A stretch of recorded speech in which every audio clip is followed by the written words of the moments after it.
এতদিন ভাই শুধু শুনতাম যে এটা কলির যুগ, কলির যুগ, কলির যুগ, সবার মুখে শুনতাম। কিন্তু না, এখন আমি সত্যি সত্যিকারে এক্সাম্পল পেয়ে গেছি যে না, এটা কলিযুগই। মানে এখনকার কিছু বললে কেউ মারতে থাকে, কি করে কি না, কোনো ভালো কিছু যুগ নেই, তাই বলছে এটা কলিযুগ। কারণ আজকে সকাল সকাল আমার দুই বন্ধু খুব মারপিট করছিল, এমন মারপিট করছিল, এমন মারপিট করছিল, এমন মারপিট করছিল যে এখনই আগুন লেগে যেত। তো আমি ভাবলাম আগুনের ভিতরে একটু ঘি লাগাই। সরি সরি সরি, ঘি না, একটু ওদেরকে নিবাতে যাই। তো ভালোর জন্য গেলাম, গিয়ে বললাম তোরা কেন সব ঝগড়া করছিস।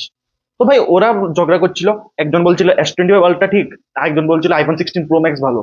তো দুজন এমন আগুনের মতো লড়ছিল। তো ভাবলাম তারপর ভালোভাবে ওদেরকে একটু থামাই। তো বললাম ভাই এসব করিস না। তো ওরা এমন ভাবে বকলো আমাকে, এরম ভাবে বকলো, এরম ভাবে বকলো। লাস্ট পর্যন্ত রেগে রেগে বললো তোর কাছে কি আছে। আমি তো ফুল সুয়েগে ভাই, বললাম আই হ্যাভ নাথিং। তারপরে এত মারলো, এত মারলো, এত মারলো যে নাথিং ভেবে ভেবে এটা বলতে লাগলাম, আই লাইক ইট।